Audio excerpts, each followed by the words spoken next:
तुमचं माय scholar point या YouTube चॅनलवर खूप खूप स्वागत आहे। तुम्ही माझे व्हिडिओ पाहत आहात आणि लाईक करत आहात, सबस्क्राईब करत आहात। ज्यांनी कोणी सबस्क्राईब केले नसेल त्यांनी सबस्क्राईब करावं आणि इतर मित्रमैत्रिणींना सुद्धा आपले व्हिडिओ शेअर करत जावे। चला मग आज आपण पाहत आहोत आजच्या व्हिडिओमध्ये दशांश व व्यवहारी अपूर्णांकाचे एकमेकांत रूपांतर। आपण याच्या अगोदर दशांश अपूर्णांकाचे वरील उदाहरणे क्रिया पाहिलेल्या आहेत। याच्यामध्ये ते एकमेकांमध्ये कसे रूपांतर करायचे पाहू।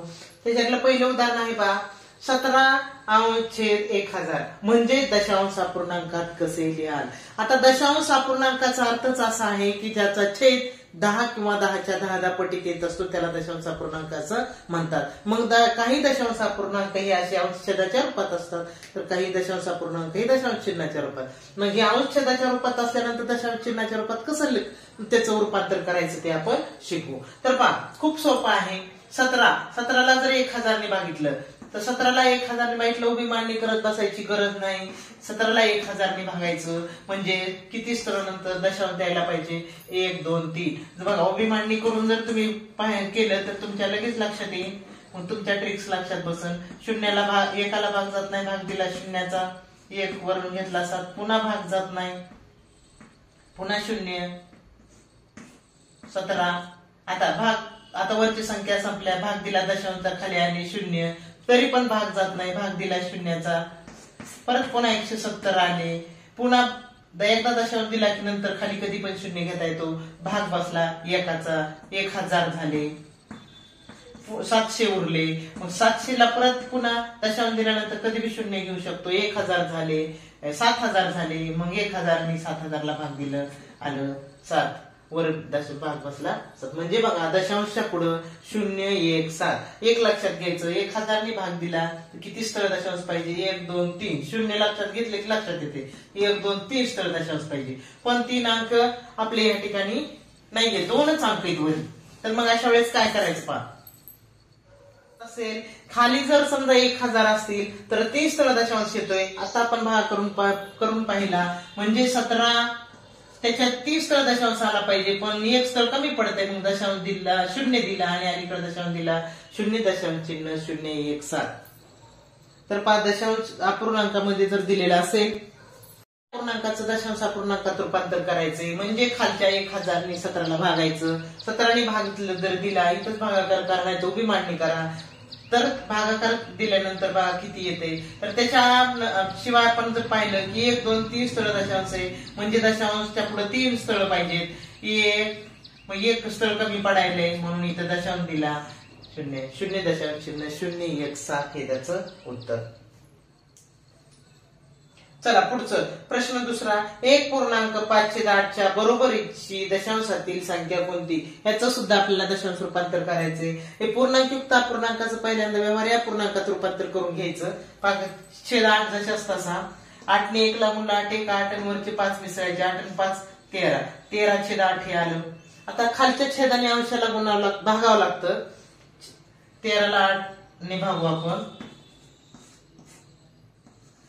8 1 अगोदर शून्याचा भाग देऊन घेऊ, शून्याचा भाग दिला खाली 0 1 उरला, 13 झाले, 8 1 8 13 मधून 8 गेले उरले 5। बघा आता काही भाग जात नाही, भाग दिला दशांशचा, वरी दशांशचा भाग दिला की खाली 0 मांडायचा, 50 झाले, 8 6 48 2 उरले, पुन्हा 0 एकदा दशांश आले की किती पण 0 घेता येतो, 8 2 16। बघा 1.2 कुठं आलेले, 1.62 आहे, 8 2 16। आता 4 उरले, परत 0 आला, 8 5 40। म्हणजे पर्याय क्रमांक 4 बरोबर येईल बा 1.625। 0.07225 या संख्येला सोप्या दशांश रूपात लिहिल्यास प्राप्त होईल।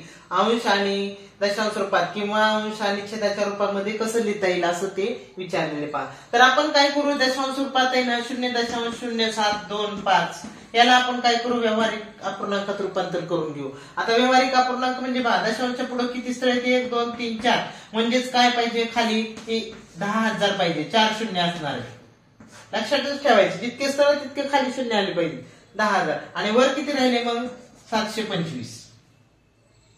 लक्षात आलं नाही, 4 स्थळ दशांश असले की खाली 4 शून्य आले पाहिजेत, कारण त्याचा छेद हा 10,000 असला पाहिजे. तर पहा आता ह्याचं आपण जर संक्षिप्त रूप केलं, आता हे पर्यायामध्ये कुठंच नाही, मग ह्याचं संक्षिप्त रूप करू. 25 ने भागून बघू याला. 25 2 50 उरले. 25 9 सव्वा 200. आता खालच्याला 25 ने भाग देऊन बघू. 25 चोक 100. हा एक 0 दशांश तसा, हा एक 0 दशांश तसा, म्हणजे 29/400. पर्याय क्रमांक. पुढचा उदाहरण अभ्यासू प्रश्न 4 आहे. 153 गुणिले 500 छेद 25 गुणिले 100 गुणिले 4 ची किंमत दशमान पद्धतीमध्ये आहे. म्हणजे हे सोडवायचं आणि त्याच्या दशांश मध्ये कशा प्रकारचा पर्याय हे आपण शोधून काढायचा. तर पहा इथल्या इथं जरी केलं तरी लवकर लक्षात बसून 153 गुणिले 500 छेद 25 गुणिले 100 गुणिले 4. आता पहा खालच्या छेदाने अंशाला भागायचं असतं. मग 100 ने काय करू आपण 500 ला भागू. 100 ने 500 ला भागितलं तर भाग बसतो 5चा. आता परत ह्या 5 ने काय करू आपण 25 ला भागू. 5 1 5 5 5 25. पुढे पहा हा खाली किती आलं पहा. वर आलं 153, खाली आलं 5 गुणिले 4 5 चोक 20. 5 चोक 20. आता 20 ने काय करू वरच्या संख्येला भागू. उभ्या मांडणीत भागाकार करा, नाही तर इथल्या इथंच भागाकार करा. 20 40 उरले. 20 40 म्हणजे 140 उरले 13. 20 असे उरले 10. 20 5 100 म्हणजे 7.65. पर्याय क्रमांक C. चला 5चं उदाहरण पहा. 61/10,000 ही संख्या दशमान पद्धतीमध्ये कशी लिहा. दशमान पद्धती म्हणजेच दशांश अपूर्णांकामध्ये कशी लिहा. तर पहा याच्यामध्ये दशांश एक मगाशी सांगितलं एक सोपं उदाहरण तुम्हाला मी सांगितलं मगाशी की सोपी पद्धत आहे. पहा 61/10,000 आहे ना. छेद असताना किती 10,000 आहे. 10,000 म्हणल्यानंतर आपण काय करायचं. 10,000 म्हणजे किती शून्य आहेत.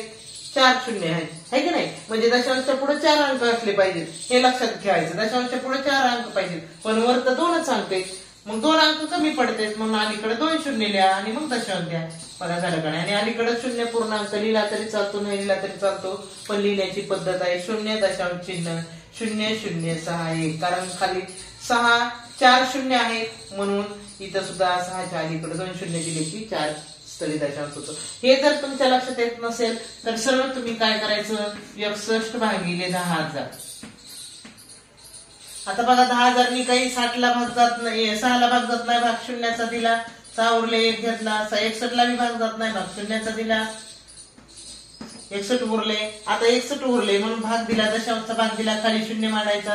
610 तरी सुद्धा भाग जात नाही कारण 10,000 पेक्षा ती लहान आहे. मग परत भाग शून्याचा दिला. खाली शून्य आला. परत तरी सुद्धा 10,000 पेक्षा ती लहान आहे भाग जात नाही म्हणून भाग शून्याचा दिला. भाग शून्याचा दिला. आणखीन एक शून्य आला. आता भाग जातो बघा. 10,000 ने 61,000 ला भाग दिला. 10,000 6 आहे 60,000. 60,000 वजा केले 1,000 उरले. परत पुन्हा एकदा दशांश आला पुन्हा कधी शून्य घेऊ शकतो परत म्हणजे 10,000 झाले. 10,000 1 10,000. पाय एवढं मोठं करत बसायला वेळ नसतो. एवढी करायची गरज नाही. एकदा तुम्हाला लक्षात आलं की जर खाली 4 शून्य असेल तर 4 स्तर दशांश येते बघा. 1 2 3 4 शून्य होते. 4 स्तर दशांश आले 1 2 3 4 म्हणजे इथंच लक्षात घ्यायचं 4 स्तर दशांश मग 2 स्तर कमी पडत असले तर इकडे शून्य द्यायचं. 0.0061 0.0061. 5.1 मधलं हे 6वं गणित अभ्यासत आहोत. तर पहा याच्यामधलं शून्य कंसामध्ये दिलेले 0.07 छेद 0.7 अधिक 0.7 छेद 0.07. पहा दशांश अपूर्णांक दिलेले आहेत आणि त्यांची बेरीज दिलेली आहे. तर पहा आपण पहिल्यांदा काय करायचं माहिती का 0.07 छेद 0.7 हे बेरजेच्या अगोदर आपण ह्याला काय करू याचं भागू आणि भागून काय करू त्याचं आपण साध्या ह्याच्यामध्ये रूपांतर करून घेऊ. आता पहा याचा दशांश ज्याने भागायचा त्याचा दशांश काढावा लागतो. काढायचा म्हणल्यानंतर 10 ने गुणावं लागतं. मग 10 ने गुणायचं म्हणजे एक स्थळ पुढे जातो. ह्याचा एक स्थळ गेला की ह्याचा पण एक स्थळ जाईल. खालच्याचा तो निघून जाईल म्हणजे खालच्याचं किती येईल पहा. वर राहिलं 0.7 आणि खाली राहिलं नुसतं 7 आधी. आता पुढच्याच बघा हे. आता याच्यामध्ये ज्यांनी भागायचंय 0.7 छेद 0.07. आता कुणी भागायचं 0.7 नी तर त्याचा आपण दशांश काढून टाकू, 2 स्थळ पुढे सरकू, निघून जाईल. पुढे सरकणे म्हणजे 10 निघून नाही. मग वरी पण तसंच करायचं, 2 स्थळ, 1 स्थळ कमी, 1 शून्य घेतला म्हणजे वर झालं 70, खाली राहिलं 7. आता आपण खालच्या आणि वरच्याला काटाकाटी करून नंतर बेरीज करू. 7 1 7, बघा भाग दिला दशांशला, दशांश 7 1 7 म्हणजे 0.1 आलं आणि इथं बघा 10. आता यांची बेरीज करू आपण. सॉरी, इथं 10 आलं, यांची बेरीज करू. 10 दशांश चिन्ह 1 असं ह्याचं उत्तर आलं. पण आता हे ह्या पर्यायामध्ये तसं नाही, त्या व्यवहार्य पूर्णांकामध्ये दिलेले. मग 10 दशांश चिन्ह 1 ला व्यवहार्य पूर्णांकात कसं मांडायचं, एक लक्षात घ्यायचं. एक स्थळ दशांश आहे म्हणून खाली एकच शून्य आला पाहिजे आणि वर 101 म्हणजे 101/10. पर्याय क्रमांक मधलं शेवटचं उदाहरण अभ्यासू आपण. या ठिकाणी दिले बघा 0.36 गुणिले 2.7 गुणिले 0.01 छेद 0.03 गुणिले 0.06 गुणिले 0.2 यांची किंमत किती. तर आपण इथं मांडून घेऊ अगोदर याला. 0.36 गुणिले 2.7 गुणिले 0.01 छेद 0.03 गुणिले 0.06 गुणिले 0.2. तर पहा कोणत्याही संख्येनं खालच्या वरच्या कोणत्याही संख्येला भाग देता येतो. आपण काय करू, एक एक संख्येचा जे खालचे ते दशांश काढत राहू. आता ह्याचा दशांश काढला, 2 स्थळ गेला, तो निघून जाईल म्हणजे ह्याचा सुद्धा तो निघून जाईल. आता पहा इथं तसंच आहे, इथं 2 स्थळ दशांश आहे, तो दशांश अगोदर काढून घेऊ. ज्याने भागायचं त्याचा दशांश काढायचा, 2 स्थळ पुढे सरकणार. इथं मात्र एकच स्थळ, 1 स्थळ कमी पडत आहे म्हणजे इथे येणार 1 स्थळ म्हणजे झाले, तर तो पण निघून गेला. आता इथं किती स्थळ दशांश, 1 स्थळ दशांश आहे, आपण 1 स्थळ पुढे सरकणार, हा पण 1 स्थळ पुढे सरकणार म्हणजे ह्याचा निघून गेला. आता बघा कशा संख्या तयार झाल्या ते आपण मांडू. 36 त्याच्यात गुणिले वरचं बघू, वर राहिलं 270, बघा हा दशांश निघून गेलाय, गुणिले 0.01 हा दशांश इथला इथं गेला म्हणून 0.01 छेद. आता इथं अलीकडे शून्य मांडायची गरज नाही, नुसतं 3 कुठंच राहिला, छेदला दशांश राहिलाच नाही. 6 गुणिले 2. आता आपण काय करू, काटाकाटी करून घेऊ. काटाकाटी करायची म्हणजे खालच्या वरच्या बाजू 3 1 3 3 1 3 3 2 6 12 झाली. बघा आता 6 1 6 6 2 12. आता बघा ह्या दोन्ही भाग जाते, बे 1 बे किंवा ह्याला पण भाग जाते 2 ला, ह्या 2 नी 2 कटले. आता राहिले किती पहा, 270 गुणिले 0.01. आता दशांश नाही असं गृहीत धरून गुणाकार करायचा. 270 ला 1 न गुणलं, कोणत्याही संख्येला 1 न गुणलं तर तितकंच उत्तर येत असतं 270. आता दशांश किती स्थळ होता पहा, इथं दशांश 1 स्थळ पुढे सरकला होता पहा, इथं म्हणजे तो इथं आला होता, इथं म्हणजे इथला सुद्धा इथं जाईल तो दशांश, म्हणजे दशांश 1 स्थळ होता, 1 स्थळ इथं पुढे सरकला म्हणजे तो निघून गेला. उत्तर आलं 27 पर्याय क्रमांक.